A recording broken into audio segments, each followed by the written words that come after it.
We are honored that the Secretary General selected SIU to deliver his last public lecture before he leaves the position that he has held for the past decade.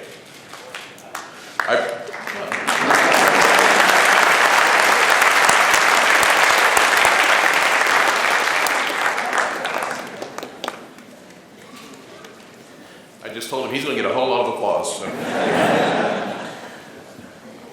I believe he chose Southern Illinois because of our strong reputation as a national research university and our rich history of embracing international education, which dates back to 1947, just 2 years after the founding of the United Nations. We're extremely proud to enroll students from more than 100 nations each year.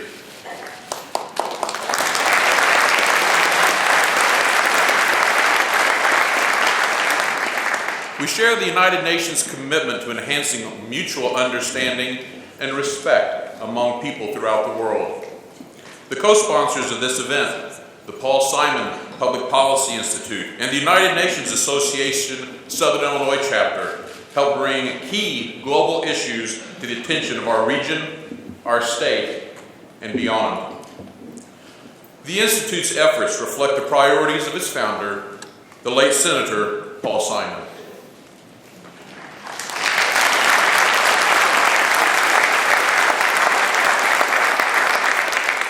Mr. Simon was passionate about the role that the United States should play in this world. He focused especially on such critical issues as world hunger and access to safe drinking water and sanitation in developing nations.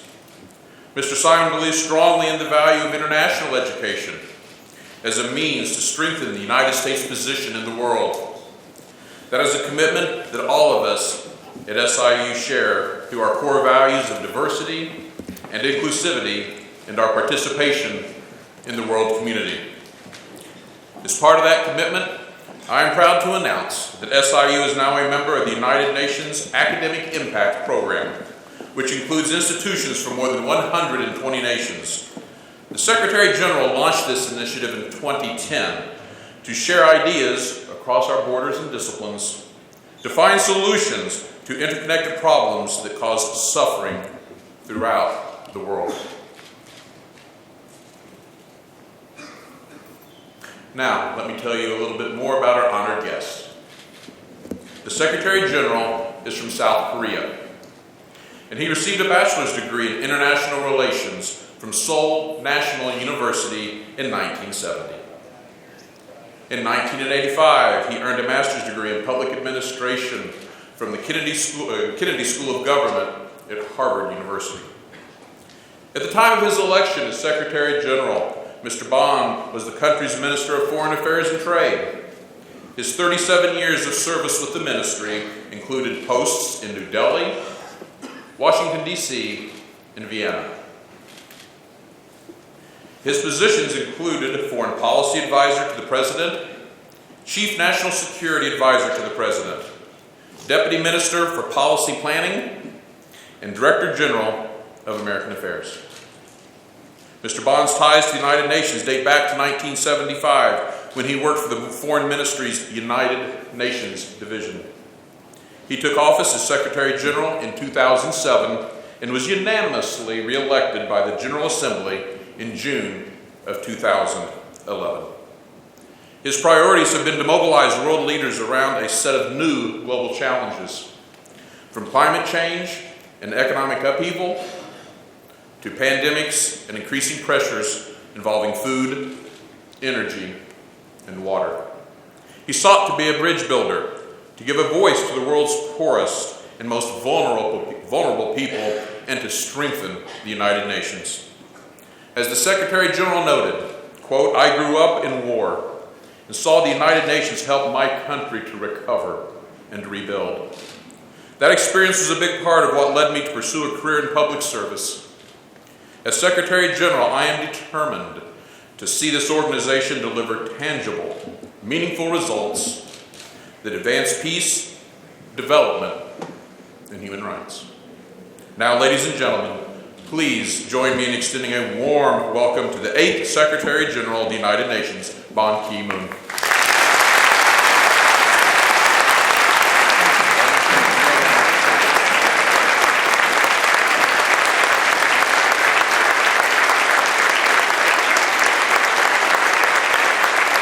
Thank you. Thank you. Please.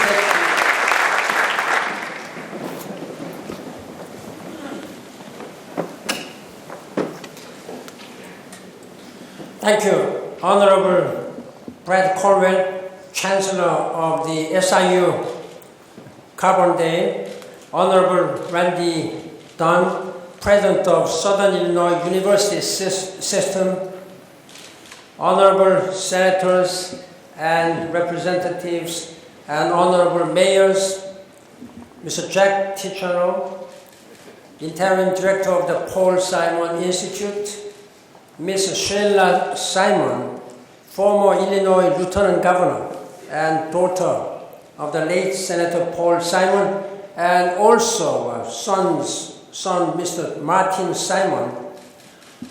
Distinguished guests, ladies and gentlemen, it's a great honor for me to be with you this morning. Thank you for your warm welcome. This is my last of the last visit anywhere outside of New York. I'm counting my days. I have just 10 days to go. From tomorrow I have to count 10, 9, 8, 7. January 1st, I'll become a private citizen, free man, finally, after 10 years. I'm very happy to have this big and very important gathering, public speech. This is my last of the last public speeches. You may be surprised at how many public speeches, small or big, I have been making during the last 10 years. Thousands of thousands. Maybe 3,000, 4,000 speeches. Of course, without any on radio. I have been really enjoying, and it has been great opportunities for me to meet with the people. It's not that Secretary General meet always the President, the Prime Ministers, or Ministers. It's very important that I meet the students, professors, mayors, governors, state representatives and senators, and the people on the ground, just the citizens. This is a part of my such ongoing efforts, and I'm very much grateful for your taking time to discuss with me, how we can work together, how we can make this world better for all, in many, many aspects. This is what I'm going to say something and discuss with you and listen to your views. Ladies and gentlemen, practically speaking, since I have only 10 days to go, it may be very difficult for you to expect that I come back to this university again. Therefore, let me say just to congratulate much in advance for a very happy 150th anniversary of a university which you will celebrate in 2019, just 3 years later. And let me also thank you for wonderful gift this SIU has given to me this morning. You have joined just now the United Nations Academic Impact. This is a network of partnership between the United Nations and with so many universities around the world. We need to have a closer partnership and closer support from professors and students of the institutions of higher learning, like University of SIU. And I'm very happy you have joined some group of thousands of universities worldwide.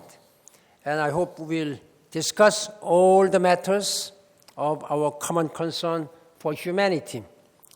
I would also like to congratulate Paul Simon Institute on Public Policy on its 20th anniversary to be marked next year. So everything is in congratulating in advance. I hope you will keep record.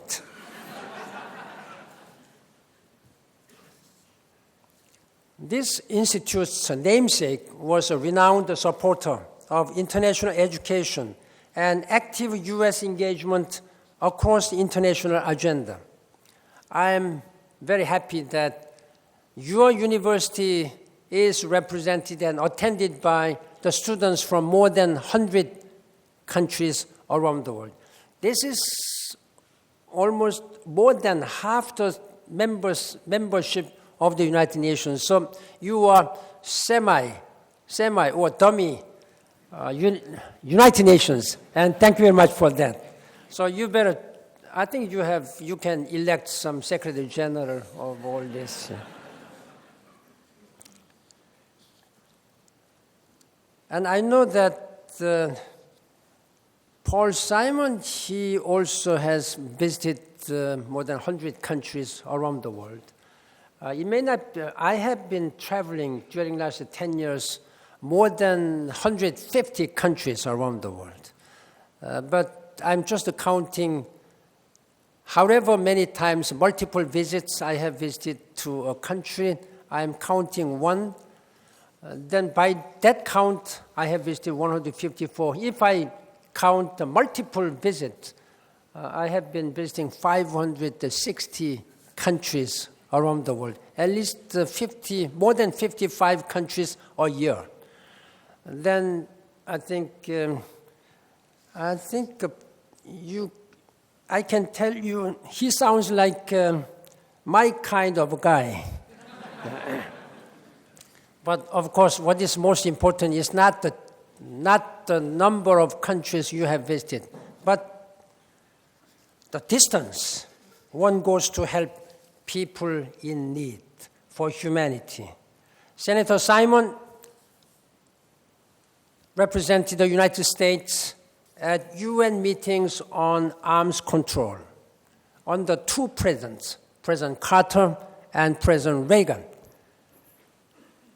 In that same bipartisan spirit, he was the driving force behind two foreign assistance laws that have advanced global cooperation in addressing water challenges.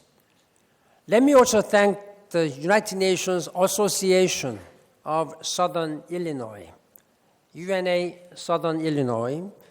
You and your fellow associations across the world are among the United Nations' best allies, linking the global and local, and letting people know that the United Nations works for them, and you are working for the United Nations.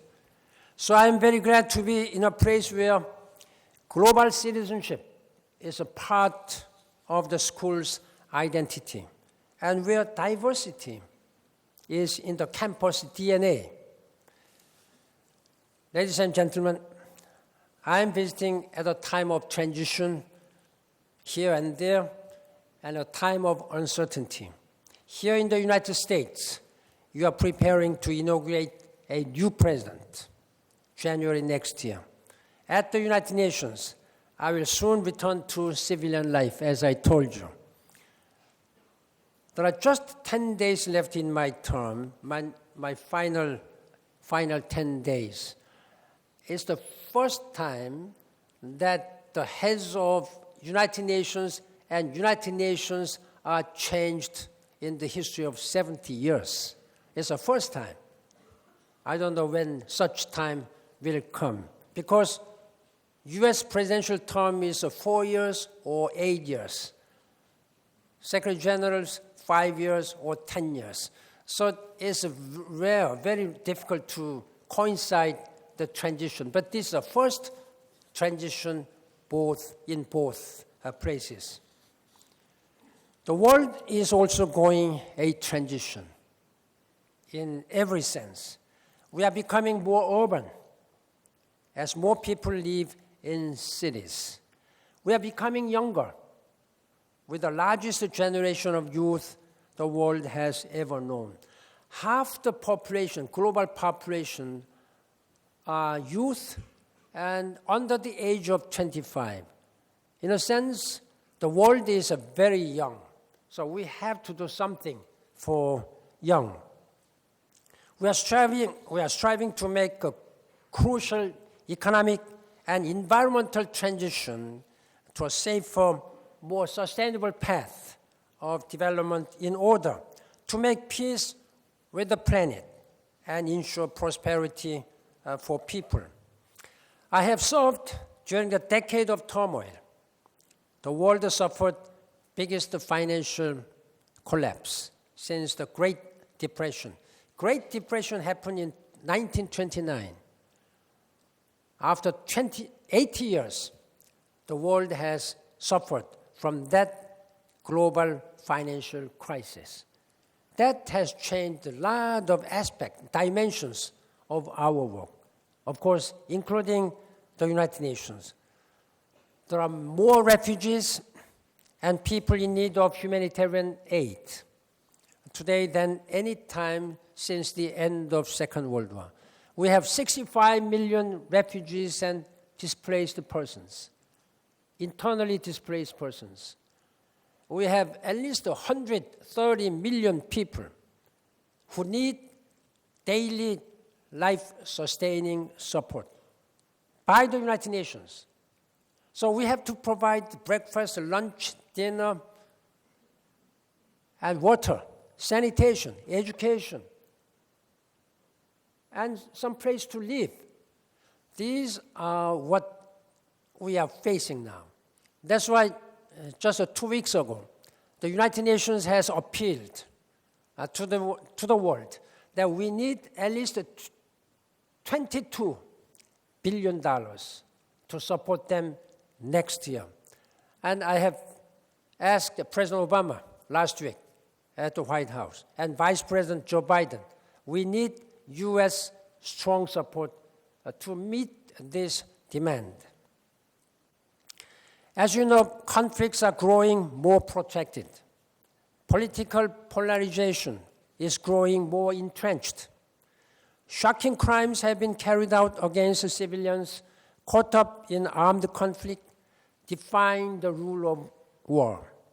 Even in peacetime, basic human decency often seems in short supply as people look and talk past each other.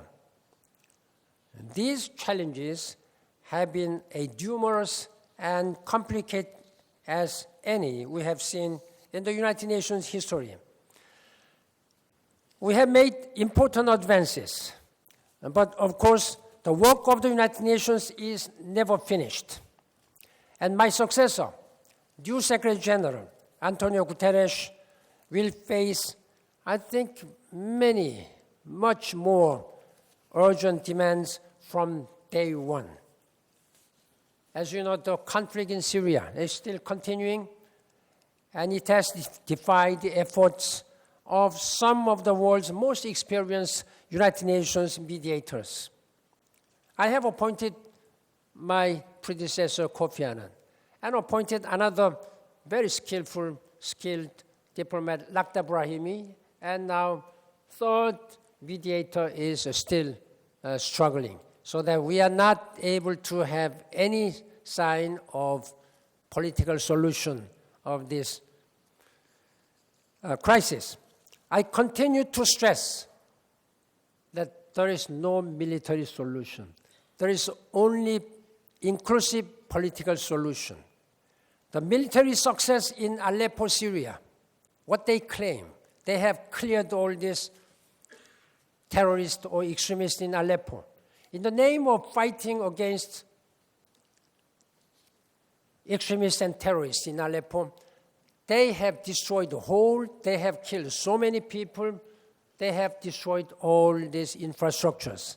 Now, fortunately, with the United Nations Security Council showing some unity of purpose, just 3 days ago, they have adopted by unanimous consensus a resolution allowing to deploy United Nations monitors so that we make sure that these people, civilians, can be evacuated safely and humanitarian assistance can be delivered.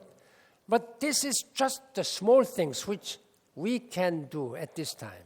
The whole almost 60-70% of Syria have been destroyed. There is no functioning hospitals or medical clinics, no functioning skills. The water supply has stopped. This is, I have said a few days ago, the situation in Aleppo is a synonym to hell, which we can see on this earth. It's not only in Syria. We have such big fires are still burning in Yemen, Mali, South Sudan. Tens of thousands of people have become internally displaced and had to flee their home country. We are warning about the risk of genocide again. We have been committing ourselves after 1994 genocide in Rwanda, 1995 genocide in Srebrenica. We committed, never again, never again. I'm afraid to tell you that if the world is not united, and if the parties to the conflict are not united, we may again have to see there's a genocide again. And almost everywhere, people are concerned about the jobs, terrorism, and next extreme storm of outbreak of disease.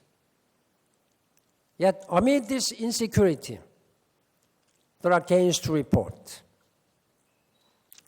Over the past 10 years, the United Nations successfully ended peacekeeping operations in Sierra Leone, Timor-Leste. We will soon do the same in Liberia and Côte d'Ivoire. We also helped ensure a peaceful political transition in Burkina Faso and peaceful elections in Guinea, and supported historic transition in Myanmar, democratic transition. But we have much more things to do in those countries too. We have also seen, despite turbulence on many fronts, the world come together to adopt an inspiring new plan for the world's future, the 2030 Agenda for Sustainable Development Goals. The agenda is encapsulated in 17 Sustainable Development Goals. We call it SDGs, Sustainable Development Goals, to guide us as we strive to end extreme poverty, hunger, empower women, increase access to quality education, and build effective institutions that serve people. These goals apply to all the countries, including the United States, most well-to-do and richest country in the world. These goals are the very ambitious, far-reaching, and if we can implement successfully and fully these 17 goals by 2030, 14 years more, then I can tell you that we can live in a world much healthier, much more prosperous, much more peaceful, where everybody can live with a human dignity. That's the commitment of the United Nations. That is the promise of world leaders, including President Obama. We are nearing the end of the first year of implementing this 15-year-old plan. I have been encouraged to see governments, businesses, and people mobilizing behind the SDGs. This work will bring improvement in the daily lives of people across the world. And this will make sure that this planet Earth will remain environmentally sustainable. So it's for the people, it's for the planet, it's for prosperity through partnership. Ladies and gentlemen, I also draw hope from the inroads we are making in combating climate change. December last year, in Paris, the world leaders again gathered and adopted historic agreement, what is known as Paris Agreement on Climate Change. It has been taking longer than 20 years. The negotiations have been just almost dormant, not moving at all. I've been saying that it's moving like a snails. When I took my job in 2007, I made a firm promise to the world that I will make this number one priority. Of course, there were many priorities when it comes to conflict, but when it comes to development issues, that was my number one priority. And we made, finally, success. But this success is just the beginning. We promised that, first of all, we have to cut this climate phenomenon, the cut greenhouse gas emissions, thereby making sure that the global temperature rise is contained at 2 degrees Celsius. Or if we strive down to 1.5 degrees Celsius by the end of this century. So it's a kind of 85-year plan. Can we do it? I believe I can do it. We can do it. But if we continue the way as we have been doing now, then this global temperature rise may go up, unfortunately, as high as 3.5 degrees instead of 2 degrees. Then that will be the catastrophic situation for the world. But at the same time, if we do much, much more to make sure that this climate agreement is fully implemented by 197 parties, then I think we can save this planet Earth from falling into a catastrophic situation. We can save human beings. And we can make sure that we hand over this world to our succeeding generations in a sustainable way. This is something which we need to be proud altogether. The President Obama and President Xi Jinping of China, I think they have led this campaign together with the United Nations.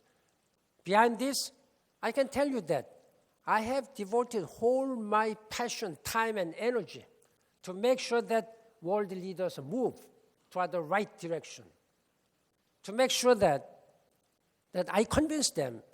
If I do not lead by example, I cannot convince. I would not have any convincing power. So I have visited Antarctica 3 times. Do you know how difficult it is to visit Antarctica?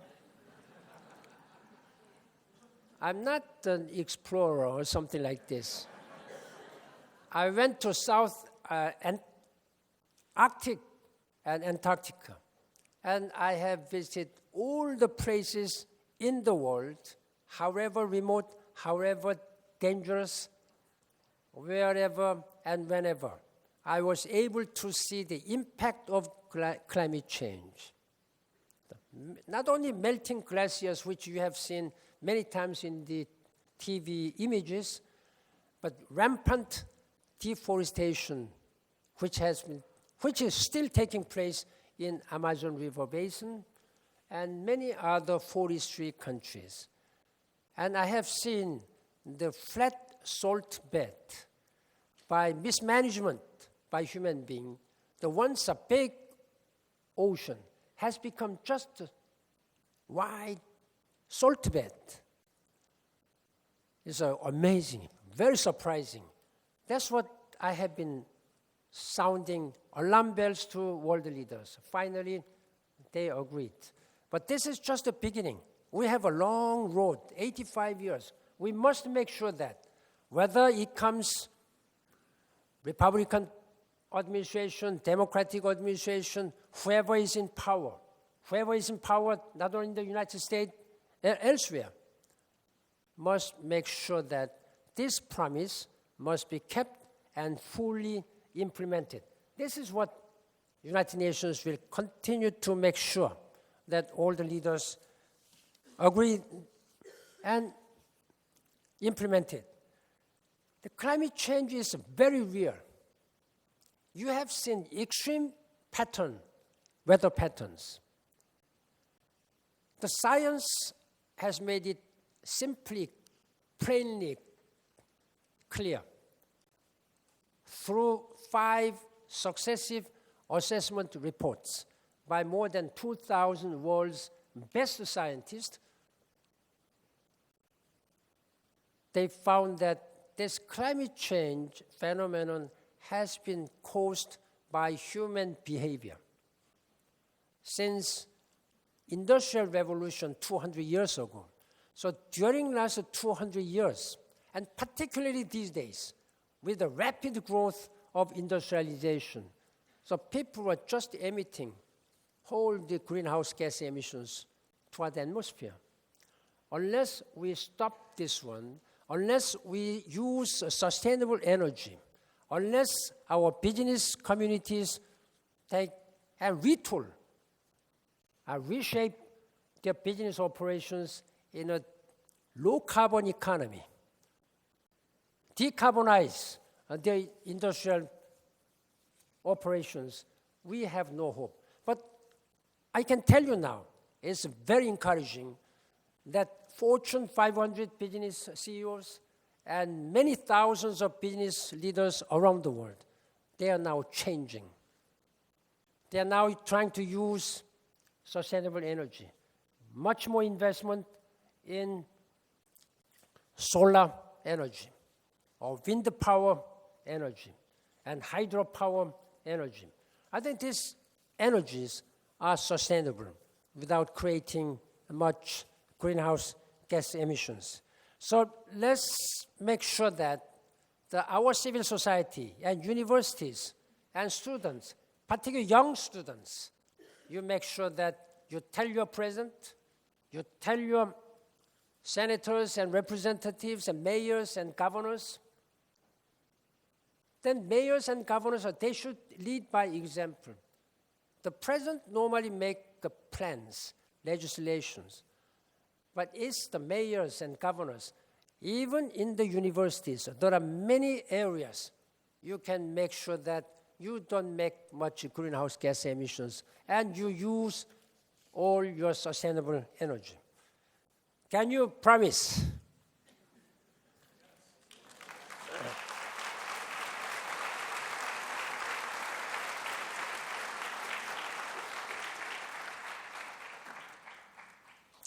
Ladies and gentlemen, I also draw hope from the spirit that resides right here in southern Illinois. Later today, after this speech, I will visit the Lincoln Presidential Library and Museum in Springfield.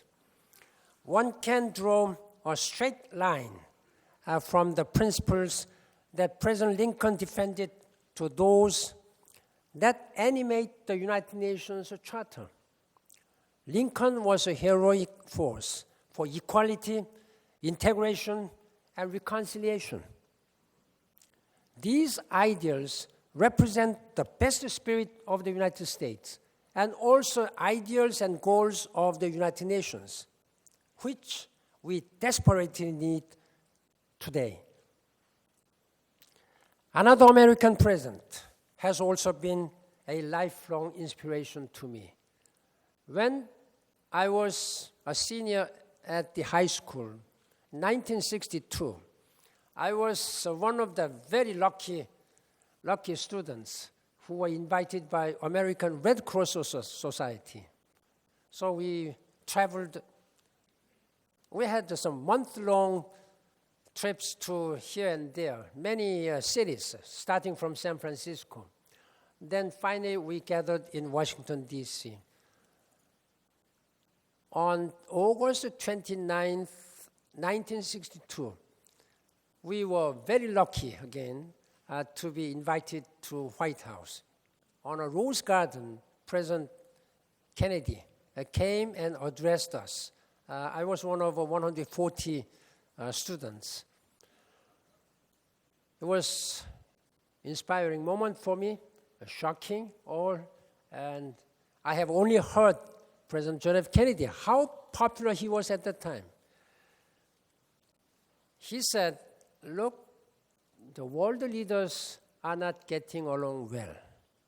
It was true, because in the height of Cold War, Russia, Soviet Union, United States, and Europeans, they were not talking each other. It was high tensions. But you young students, you can get along. You can make change. The national boundaries have no meaning these days. The question is whether you are ready to extend your helping hand. This was inspiring. And that inspiration has been influencing me during the last 55 years, until I finished my job as a Secretary General. I have been doing all my best, whole devotion with a passion and compassion to help those people who are in need. I have been trying to become a voice of voiceless people, the defender of defenseless people. You will be surprised at how many voiceless people, how many defenseless people there are in this world. I have been trying to defend them. I have been trying to speak on behalf of them to make sure that everybody has human rights and human dignity. And ladies and gentlemen, particularly I'm addressing students, young students. I'm asking you to become a global citizen, living in this most well-to-do society, in the United States. You simply do not know much what is happening around the world. Look beyond the United States. National boundaries, President Kennedy already said 55 years ago, does not have meaning in this transformative global age. We are living in a very small world. We are family members of one small world, regardless of where you are coming from. I know that you are coming from at least 100 countries. Just forget about where you are coming from. Just think about that you are a member of family member of this world, one world. Then we have to live together, peacefully, equal to everybody. That can be done only when you have a global citizenship, global vision. That when your brothers and sisters are important, valuable, then other people are equally valuable. They need the human dignity. Have a strong compassion. It's a prerogative for everybody, particularly young people. You have dynamic passion. I will do this. I will become this, that. That passion is very important. With a person without passion, you cannot make anything. But if your passion is not accompanied with compassion for others, then you don't know where this passion will go. You may go right, but sometimes you may end up in wrong destinations. Therefore, I'm asking you to have a global vision with a passion and compassion. That's the only way that we can work together to make this world better for everybody, for all the people, where people can live with human dignity and human rights, and peace and security and prosperity. And I count on your strong commitment, and thank you for this opportunity. Thank you.